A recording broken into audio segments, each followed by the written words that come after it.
Welcome to the presentation of the Global Gas Report 2025. This is the 8th edition of the Global Gas Reports that IGU and Snam do together with the support of Rystad. I'm Xavier Rousseau, I'm the Strategy Director here at Snam, and my role today is just to moderate the panel of these distinguished speakers that we have today here. Just a couple of remarks. The event will be held in English, so you will have all the speakers speaking in English. But if you want, there's a button on your screen to have a direct translation into Italian. Quindi se volete l'evento è in inglese, se volete una traduzione però in italiano è disponibile un pulsante per una traduzione sul vostro schermo. So after the presentation, there will be a Q&A session. The Q&A session will be with your questions, so we encourage you to scan the QR code that you have on the screen and then have your questions here appear to me. No more time taken from my side. I will introduce now Claudio Farina, the Chief Strategy and the Technology Officer of Snam, for initial remarks from inside. Thank you. Thank you, Xavier, for the introduction, and thank you all for joining us today. I will introduce today's agenda, going quickly through 3 key points that will be treated further later on. First one is gas demand in Europe, second one is supply and LNG in Europe, and the third one is the role of gas for decarbonization. Starting from the first point, after a decline in 22 and 23, European gas demand grew in 24, and it's showing a strong plus 6% year-on-year in the first half of this year. This reinforces the concept that natural gas is at the core of European energy systems, and this can be attributed to at least 2 factors. The first one is the non-linearity of energy transition, meaning that the adoption of technologies such as heat pumps, renewables, and electric vehicles can be subject to sudden acceleration and slowdowns. Therefore, calling on gas to fill the gaps and provide the system with a flexible energy source in a context of new energy needs such as data centers and AI. The second factor is the increase in frequency and scope of extreme weather events. Dunkelflaut in Germany last winter forced gas-fired generation to stabilize the system when wind and solar were lacking. Heat waves and droughts have constrained hydro and nuclear power output due to river temperatures. Heat waves have increased as well demand for air conditioning. In all of these cases, gas filled the gap. Therefore, in the first half of this year, European gas-fired generation rose by a 12% year-on-year. So, Europe needs gas as a key energy vector for heating industrial production and for power generation, and moreover, gas and its infrastructure are key to support the integration of renewables at scale, reducing their cost and lowering the inherent risk of rigidity and fragility. Second point is on supply and LNG. European gas system has shown quick adaptability when, at the beginning of this year, Russian pipeline gas flows through Ukraine went to zero, and LNG imports grew by 24% year-on-year. The ability to scale imports was possible thanks to available regasification terminals and gas interconnection infrastructures, highlighting the importance of planning and executing infrastructure investments to ensure supply security. However, the role of LNG infrastructure goes well beyond emergency response. It is a strategic investment in flexibility and diversification of supply routes, acting as a safety net for the entire energy system. Third point is about gas enabling decarbonization. Meanwhile, gas supports energy systems reliability and security, it is important to keep reducing methane leakage and CO2 emissions all along the value chain, and the industry is very active on this in Europe. Biomethane production hit a record of 5.7 BCM produced in Europe last year, out of 10 globally, therefore putting EU at the forefront. Drop-in compatibility makes biomethane particularly attractive, therefore EU has set an ambitious target of 35 BCM of biomethane by 2030. To meet this target, we need an acceleration of investments and clear long-term incentive schemes. Carbon capture and storage is another pillar of decarbonization where competencies and assets of gas operators are essential. global CO2 capture capacity could grow more than 7 times by 2030. And again, Europe is at the forefront through projects like Northern Lights in Northern Europe and Ravenna here in Italy. Gas infrastructure, again, will be key to transport and to store CO2 safely. Finally, decarbonized hydrogen is progressing. Technologies and business models are becoming clearer. Also in this case, gas assets and capabilities are crucial. Still, there is work to do in terms of scaling technologies and reducing costs. In conclusion, we see two parallel layers of action for operators along the gas value chain. The first one is the essential role of gas and infrastructures to guarantee supply security and to stabilize growing renewables into energy systems. The second is the growing role of decarbonized gases, which will allow Europe to meet climate goals without compromising on energy security and industrial competitiveness. The challenge ahead is to make sure that these two layers go on in parallel, mutually reinforcing. Thank you again for joining today, and now I leave the floor to Xavier to introduce the next speaker. Thank you, Claudio. Thank you for your initial remarks. Now let me hand over to Andrea Steger. I think the essential role of gas is also part of your speech. Andrea is the IGU president. And please, Andrea, the floor is yours. Thanks, Xavier. Good morning, everybody. It's a pleasure to be here at Snam together with colleagues, but in my new capacity of IGU president, as I took the role in Beijing last May 2025. And I'm representing, of course, Italy, but also speaking on behalf of 70 countries around the globe and representing 90% of the global gas market. And the Global Gas Report is really a flagship, fact-based report that is making our industry more reputable, more credible. The first edition of that was released in 2018 at the World Gas Conference in Washington, and I'm glad this has been growing by the day as a recognized publication for all meaningful discussions about gas. Of course, we have different scenarios, different needs around the globe, and it's, of course, important to acknowledge the differential evolution of energy scenarios in that respect.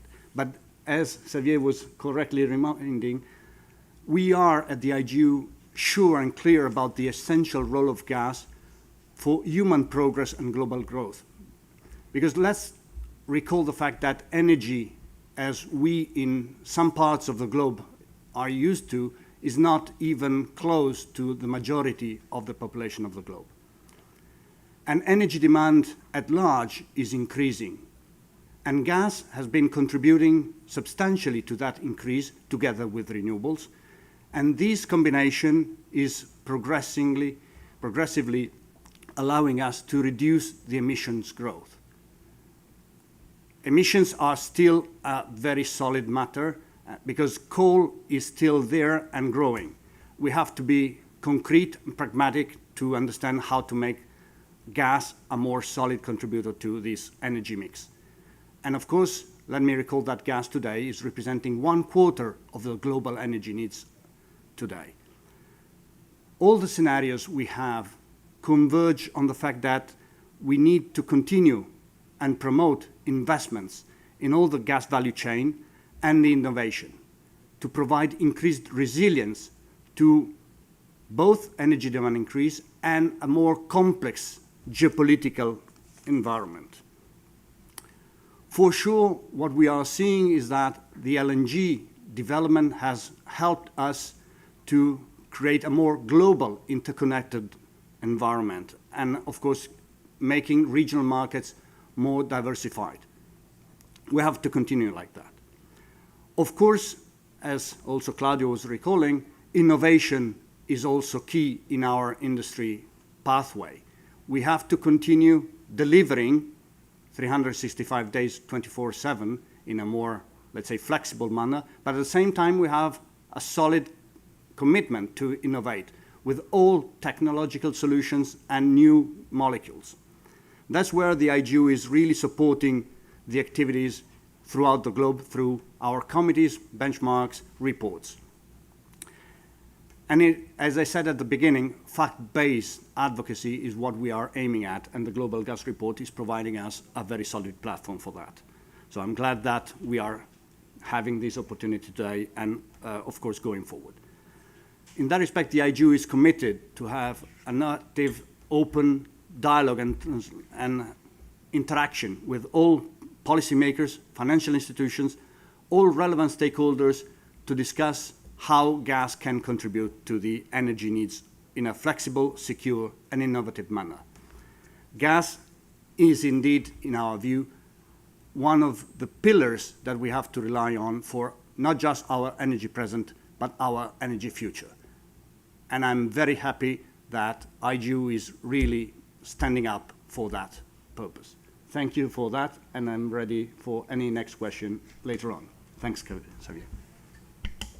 Thanks, Andrea, for your remarks. Indeed, I mean, there will be time for questions at the end. So please, again, let me remind you the opportunity to send us questions on the using the QR code. Then now it's time for Martin Opdal, Rystad Energy partner that help us to prepare the report. So it's time for you, Martin, to present a bit the results. Thanks. Thanks, Javier. First of all, it's a pleasure for me to be here today to present the report. And I want to thank Snam and IGU for a great collaboration on the work that we've done together on this report. So for my presentation today, I want to follow the same structure as the report itself, where I will start to talk a little bit about the developments that we've seen over the last 18 months. Then I'll talk about the investment uncertainty that exists today, before discussing gas's role in complementing variable renewable energy, before talking about some of the new and low carbon gases. So first, looking at the demand side, in 2024 we saw its continued strong demand growth for natural gas, increasing by 1.9% globally. This growth was led by North America and Asia, and it was largely driven by gas for power, which accounted for about half of the growth. And in that case, gas helped alleviate, or some of the demand was driven by heat waves, which boosted cooling needs. And going into the first half of this year, we've seen continued strong growth. This time it's been centered around Europe, which has experienced a cold snap in the beginning of the year, which boosted the need for heating in the residential and commercial sector. As of now, we expect this year to also show strong growth at 1.7% for the year as a whole. If we look at the trade balances, we see that North America continued to see export growth, while Asia continued to increase its import of natural gas. Total gas supply increased by 65 BCM last year, which is slightly lower than the demand, and that means that the market remains in a relatively tight balance and in a very tightly balanced market. LNG trade increased for the 11th consecutive year, reaching 555 BCM for the year, and that underscored its role in meeting gas demand in a flexible manner. Liquefaction capacity increased by 9 BCM last year, and that also saw the addition of 2 new exporters, being Mexico and Congo. And for this year, we also expect additional supply coming from we have seen additional supply coming from the Greater Tortue Aluminium project, as well as LNG Canada. And this growth in LNG trade is also supported by strong growth in regasification capacity of 90 BCM last year, and the construction of 64 new LNG carrier that was delivered last year. Going into this year, we've also seen a continued growth in LNG trade, where Europe has seen a strong growth of 23.6% compared to the first half of last year. When looking at gas prices, we see that 2024 saw a somewhat lower levels of gas prices compared to the year before. However, this year we've seen a rebound in volatility in the major price benchmarks. So for instance, we saw the TTF price in Europe increase to 7.6 USD per MMBTU in mid-February. And we also saw Henry Hub reaching a 2-year high of $4.3 in March, driven by wild freeze-off and increased heating demand. And we also saw in June, we saw geopolitical tensions drive prices up again, where TTF reached 13.7 and the Henry Hub reached 3.9. Moving forward, we also expect geopolitical events and to continue to create volatility and variability in gas prices.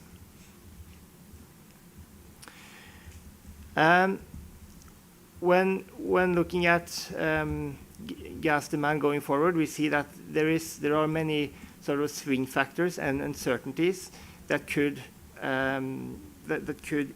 or need to be factored in when making investment decisions for gas infrastructure and gas developments. Some of these we point to here in the report are the growing demand coming from data centers. So in 2024, we saw on the global level data centers accounting for 1.5% of global electricity demand, and we expect that to reach 1.7 already this year. And going forward, this is one of the areas that we see a very strong growth in. Furthermore, we also see that cooling is becoming more and more important, as 2024 marked a new record in terms of global temperature, and it was the hottest year on record. And this contributed to peak power demand or heat-induced grid disruption in 80% of countries in Latin America and Asia Pacific. And expected that within the next 5 years, at least one will also be a new heat record. We expect this challenge to only be exacerbated in the future. And finally, geopolitical developments add further uncertainty, where we've seen that trade policies and tariffs have caused uncertainty around future growth in the economy, which then trickles down to further uncertainty for gas demand.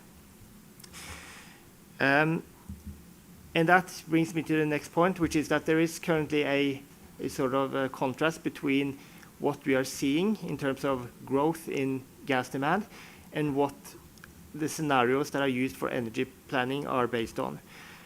If we look at the gap that are growing between the current trend of between 1.7 and 1.9% in growth and what the future scenarios entail, we can end up with a shortfall of between 8 and 90 exajoules by 2030 if this trend persists.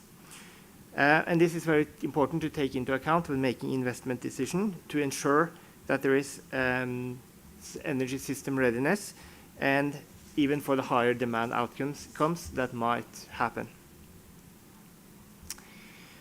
And what we're seeing is that we need more investments in gas developments and gas infrastructure to be able to meet any of these scenarios. We also see that natural gas is very well positioned as a resilient energy source to mitigate energy uncertainty and as a key element of a reliable, flexible, and affordable and energy or climate-ready energy system. It's a low emission alternative to coal, and it can help drive down emission while providing the same amount of energy. It provides system reliability, help shoring up renewables, and deal with intermittency challenges there. And amid rising energy demand, LNG projects could face potential delays and cost overruns linked to trade policy tariffs, key transit route disruptions, and climate regulations. And despite a total pipeline of about 270 BCM of liquefaction capacity in the pipeline, some of this might be delayed or risk being delayed due to geopolitical factors. And this highlights the need for targeted investments in natural gas upstream production and wider infrastructure needs. Now moving into the gas's role in firming up renewables. What we see here is that we expect electricity demand to double towards 2050, and a growing share of that demand will be met by renewable energy sources, such as wind and solar, with intermittency challenges, and which emphasizes the need for dispatchable power, such as natural gas. And we can have a look at a couple of case studies for the role that gas has been playing in firming up renewables. First here, we'll take a look at a seasonal pattern of Germany, where we see that solar typically has a lower capacity factor during winter months because of lower solar radiation. And in those periods, we see that gas has really stepped in and taken the role in ensuring energy security in the periods with lower generation from renewable energy sources. And if we look at the more kind of shorter term periods, here we look at Germany in December last year, where there was a so-called Dunkelflaute event with low wind speeds simultaneously as there was very little solar irradiation. We see that, again, gas stepped in and provided the necessary energy security. And this illustrates, again, the role that gas can have in providing firm, reliable, and dispatchable power. We also include in the report an example from Australia, which has also seen periods of very low renewable power generation. And in these cases, some of these cases, we've seen prices increases substantially and challenging energy affordability. An example here from Australia in July last year saw electricity prices increasing to more than 2,800 euros per megawatt hour in the NEM market there. So in conclusion, when we compare gas or natural gas as a firming power to other potential dispatchable power sources, we see that it is placed very, very well in terms of its ability to complement variable renewable energy and provide grid stability. First of all, it's a mature and dispatchable energy source, and it stands out in terms of its flexibility compared to many of the other energy sources. It also benefits from a global LNG value chain, existing infrastructure, and extensive storage facility, ensuring supply availability alongside batteries. And while batteries can serve well for shorter periods of time, there are always limitations for how long batteries can provide firming for the power grid. And integrating natural gas into the power system requires strategic investments across the value chain, from new upstream supply to transportation and generation capacity. And we also see, as gas shifts its role from a pure baseload power to also provide flexible backup, it's also necessary with market reforms to support the viability of flexible gas-fired power projects. Finally, I'll look into some of the low carbon gases, and I'll start with biomethane, which is one of the most promising low-carbon gases globally. One of the key benefits of biomethane is that it's drop-in compatibility with existing infrastructure, meaning that you can use existing pipelines to transport it, and you can use the existing appliances for consumption. We've also seen that there are quite some supportive policy framework that has supported the growth of biomethane historically, including feed-in tariffs in Europe and carbon intensity obligations of refiners in the US. So, for instance, in the case of feed-in tariffs, we've seen producers being provided a guaranteed premium price to natural gas, ensuring that they can secure offtake agreements and reduce investment risks. On the carbon obligation side, we've seen the US Renewable Funds Renewable Fuel Standard that sets specific targets for the emission intensity of refiners' operations, which has increased the demand for biomethane in the US. Moving forward, we expect biomethane demand to increase drastically from about 10 BCM in 2024 to 75 BCM in 2030.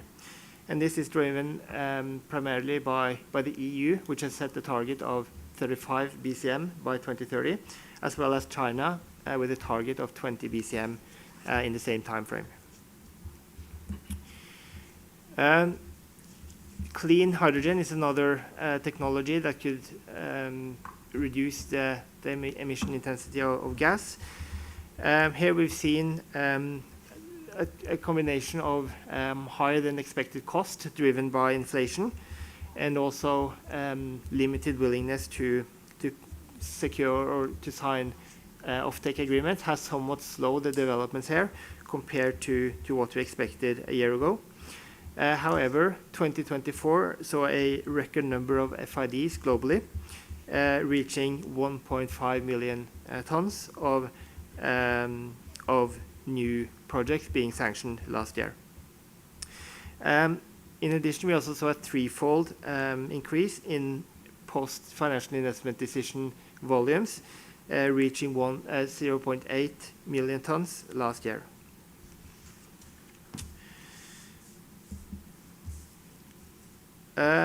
Also, we see that the market for carbon capture and storage is gaining momentum.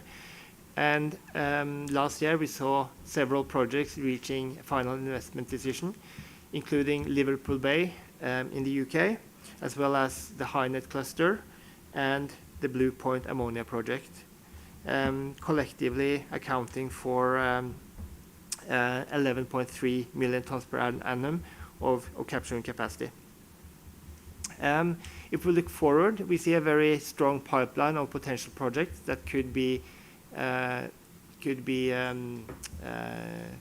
delivered in the year to come, with a current capacity reaching 577 MTPA by 2030.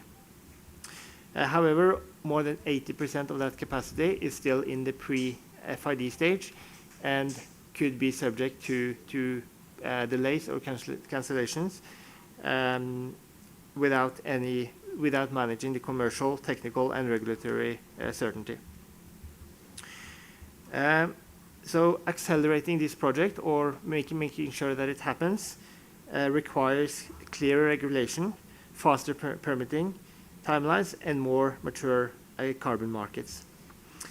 And further policy support is also expected, especially for carbon removals, as countries increasingly view CCS as a vital decarbonization tool to achieve their climate goals and preparing to submit their nationally determined contribution under the Paris Agreement this month.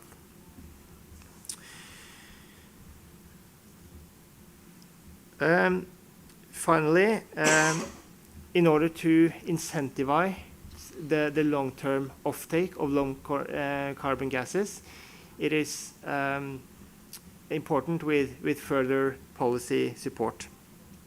And there are many ways that governments can do this.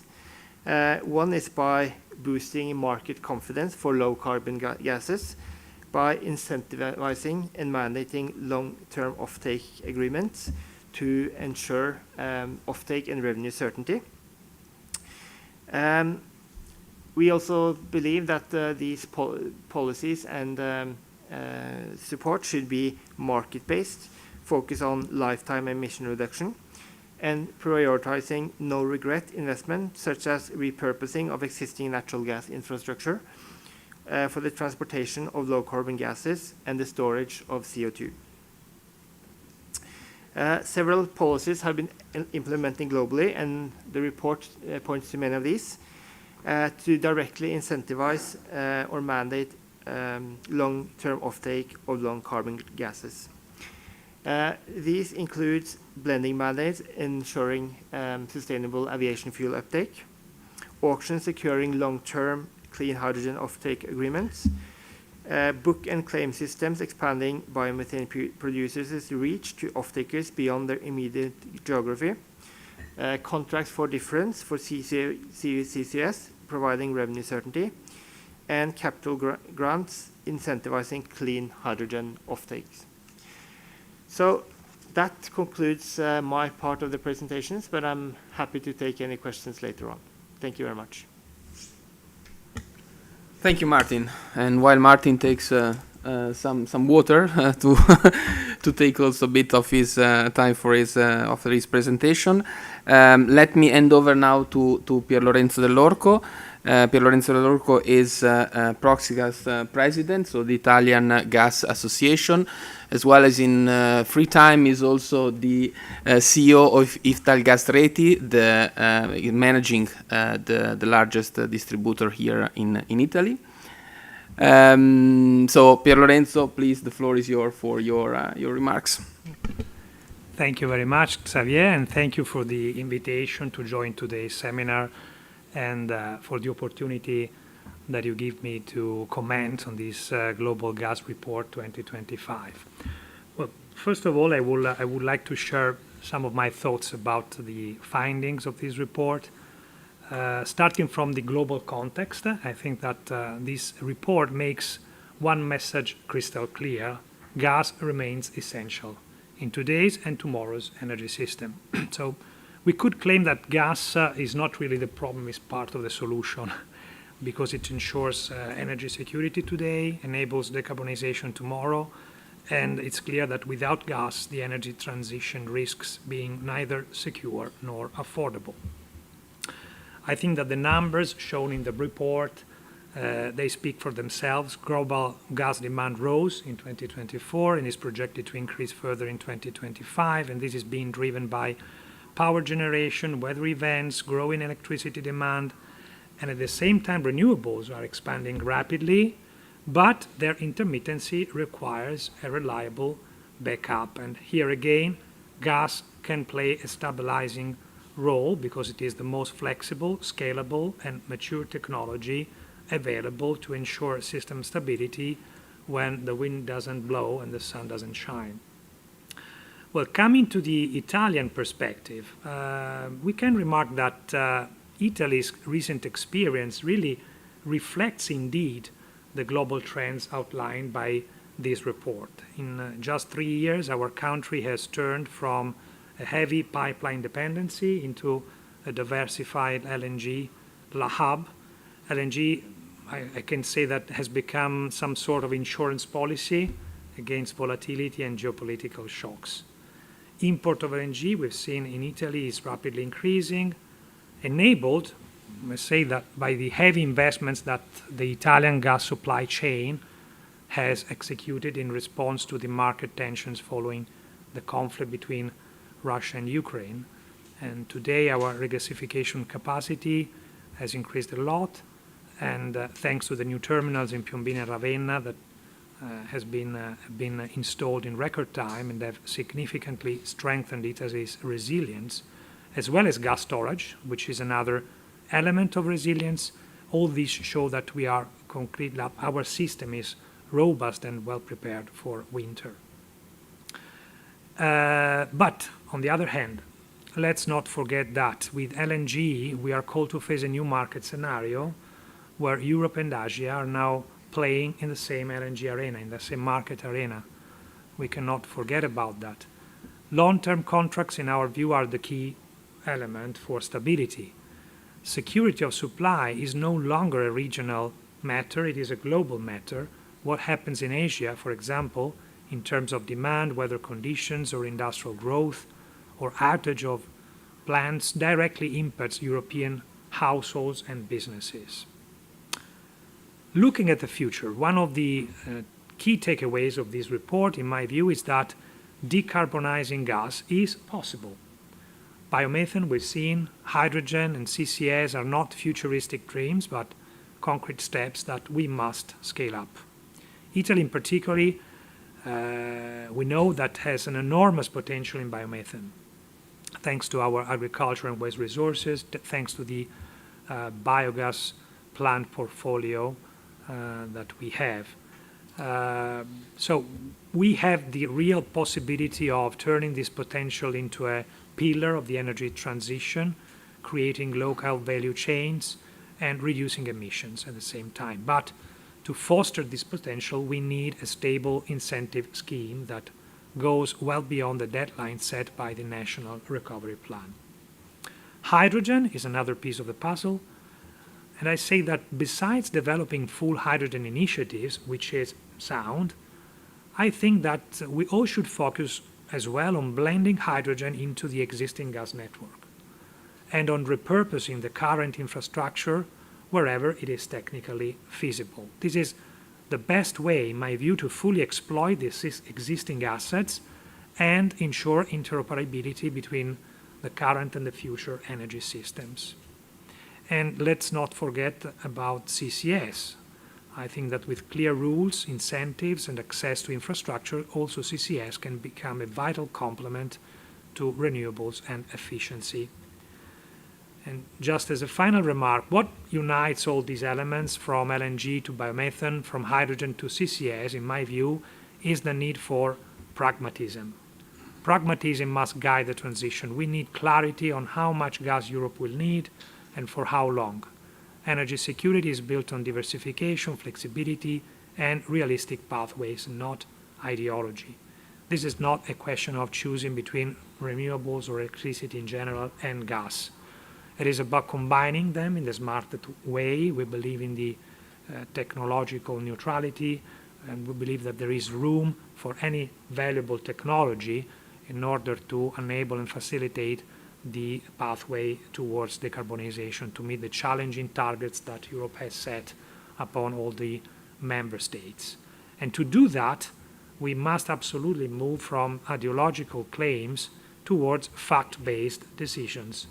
And to that view, I strongly believe that this global report can bring a valuable, concrete contribution to the debate around the gas, in that it reminds us, through facts and figures, a fundamental truth, that gas remains central to our energy future in Italy as well in Europe and worldwide, as a guarantee of security, enabler of renewables, and a bridge towards carbon neutrality.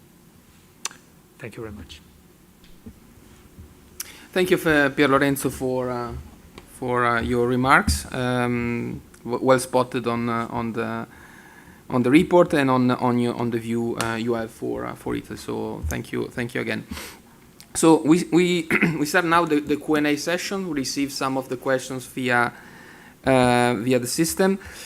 So I will start first maybe with one question on one point that I heard Pier Lorenzo touch upon quite in his remarks, is about storage. No, it was a hot topic last year, storage, the level of achievement of storage and so on. What's the situation that we see today for storage, especially probably pointing out to Europe? What level we will achieve, and what's the situation there? So I don't know if Andrea wants to give first remarks, and then Martin on Pier Lorenzo. Thanks, Xavier. You touched part of my heart because I was, as you all know, possibly part of the storage business for several years. And storage is essential, I would say, of course, both for flexibility and security. I think Europe is playing very, very strongly on making storage essential in the equation. And I think we are having a clear view on how storage is both providing a safety net, but also the flexibility that is, and Martin was pointing out at that point as well, in terms of adding flexibility to the system in the most effective manner. But let me also point at a different storage, which is somehow important to recollect in the global scenario. Sometimes we focus, and rightly so, given the fact that today we are in Europe, in European storage. I think one very important element is for sure China, which is developing a lot of additional storage capacity because, of course, they are understanding the full role of storage also in their evolution. I can also say that storage has become more a fundamental element of the value chain in other markets like Latin America. And storage can be both underground gas storage or LNG. We have seen with Martin the variability of sun and wind, but we have also a very strong variability in many respects on hydro, which is making both storage and LNG an essential piece of the equation. So again, I follow the storage levels. I am comfortable, but I mean, we have to recall that winter is winter.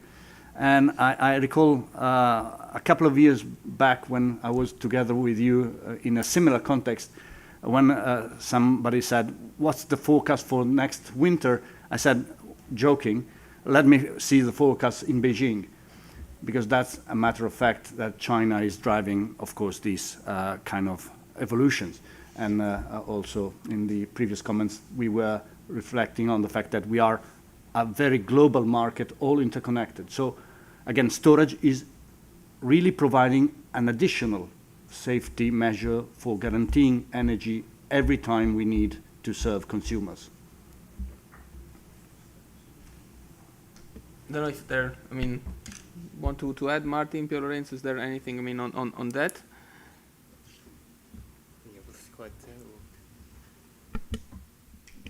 I think it was quite well covered by Andrea there. Yeah, nothing to add from my side.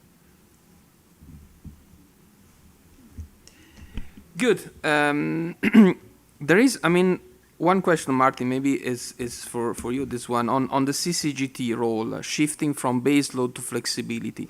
So how do you cope with the expectation of booming demand with data center or decommissioning of coal? So what's your perspective on the evolution of the role of the CCGTs?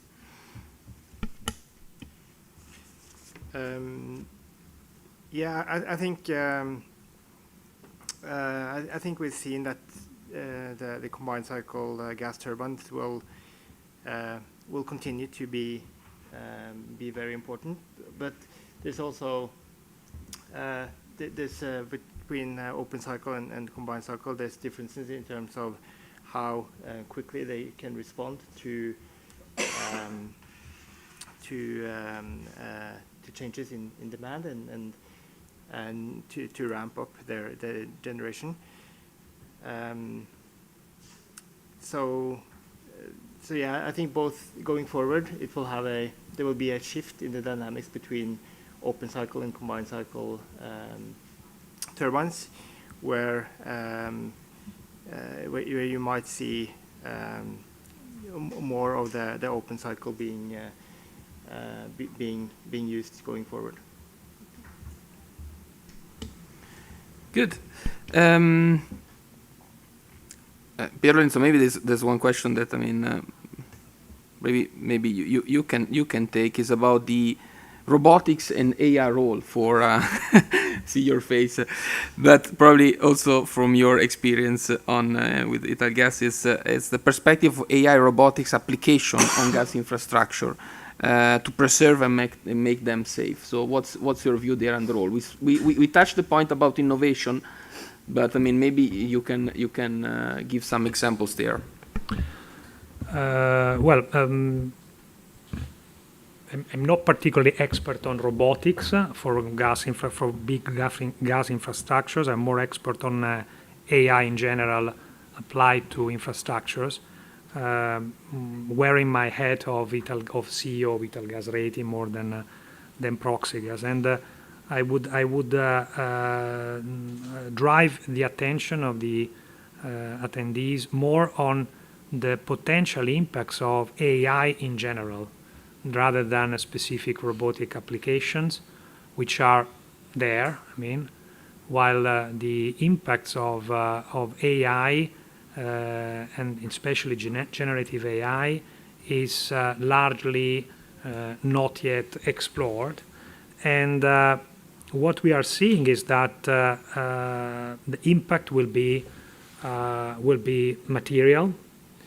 In some areas of the business, there will be discontinuity in how things are managed and operated. But on the other hand, I must say that based upon, for example, the experience that Italgas is doing in the last 5 years, developing AI algorithms and applying them to maintenance operations, commercial operations, and whatsoever, is that AI is not, it is not a killer application. It is a completely, often we approach AI with the same mindset of traditional software development and release. So once we have developed the algorithm, we release the algorithm and we expect that as a wizard, everything will change. That's not the case. You need to follow up what will happen after the release, and you have to maintain the algorithms that you have developed. So it's really a change also in the mindset of the IT factory. So once you have reached this level of experience, what we are seeing today is that the impact on manpower is really material. Just to give you an example, in Italgas we have realized and adopted the first remote command and control system for gas distribution, which is the first of its kind in the world as of today, as far as I know. And through the application of AI and next best action algorithm, which manages the alarms coming from the field and suggests responses to the operators, in some case automatically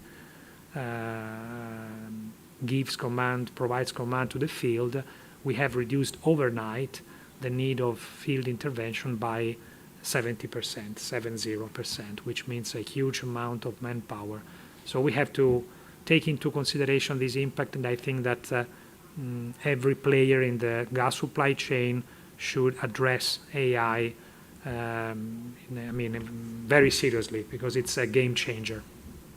Yeah, I can just agree with what you said. In all the value chain of the infrastructure, so from distribution, transmission to storage, and we see more and more these applications that are indeed at the core of what we do, and definitely part of the activity leveraging. The new evolution is key for the sector. Andrea, there is one question maybe you want to tackle first about the recent MOU of Power of Siberia 2.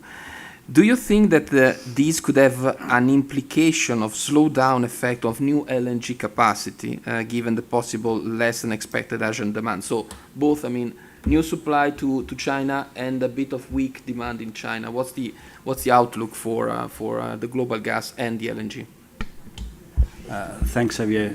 A very interesting question. Before entering into that, maybe let me give 2 cents on AI as well, because at the IGU we have created a transversal task force for tackling with AI topics on the whole value chain from upstream to distribution, because we really see that as a game changer for many processes. On the interesting questions, of course, we read things. I think we have, of course, the focus on China in the past has been a clear incremental demand area. But I think we have to recall that Southeast Asia at large is providing the important area for future growth as well. I was recently in Indonesia, which is a country about 280 million people, just to give dimensions, and Brazil is 200 plus million people. I mean, we have different areas of the globe which are still growing. So, of course, projects will compete as usual, but I think there is plenty of space. And as we saw from Martin's presentation, we need flexibility of supply. We have the need to continue investing because the depletion curve, of course, of existing facilities is also mounting. So I would not be tense about saying one project is a game changer or another project. Of course, we will have a combination of things happening as usual in the industry. And of course, there are geopolitical elements added to that. But again, we have been somehow resilient in a way, and we have to continue investing for making resilience a clear pattern of gas also in the future. Clear, Andrea. I mean, there's not just China in Asia. There is more than China. So I think that's. I didn't mention Vietnam, Philippines, and many other places, and we are not commenting India, where there is a government target of increasing the share of gas from 6% to 15%. And again, just to give dimensions, in terms of population, India and China are the same. In terms of energy demand is 1 to 5. So India is 1 and China is 5 today. So if we are just comparing these elements, I think we have the clear picture of how demand on energy will impact the future prospects of gas. Absolutely. Building on that, I mean, shifting a bit from volume, then a bit to prices. Martin, which are your expectation of gas prices in the next 2-3 years? So, where we should bet for the price? Yeah, I think what we've seen is, and what I also commented on in my presentation, is that we're currently in a very, I would say, tightly balanced market. We saw last year demand growth outstripping supply growth, and that we expect to continue at least this year and partly into the first part of next year. But then once you move into the late 2026, 2027 territory, then there's a lot of new, especially LNG developments coming online, which will add to the supply side of the equation. So that could potentially soften the prices in that late 2026, 2027 timeframe. However, what we've seen also in the last couple of years is that relatively small, or because of this tight balance, small disruptions can very significantly impact the price and create a lot of volatility. So any sort of geopolitical events that happens over the next year or two until we get that additional supply could potentially create a lot of price spikes globally. And then you also see on the demand side, I think what we've seen is that you really, or the demand side can really absorb a lot of new supply. There's now we're talking about a lot about AI and data centers. That's one of the key growth drivers that we've seen in recent years, and also something that we expect to continue going forward. So that could really sort of that's an upside risk on the demand side. So yeah, in summary, I think in the next 18 months it will be relatively tight, and then there will be a loosening of the market after that. Thanks. Thanks for your points. So we still receive some of the questions. I think it's time now for closing the event, but we will take the questions also afterwards. So we will reply to those also offline for those that raise the questions. So I would like to thank you for you to join today our presentation, for our guests here for giving their view on the market, for the presentation itself of the report. The report is freely available for download on the website of snam.it and also IGU website. So that's all on our side. Thank you again for following us.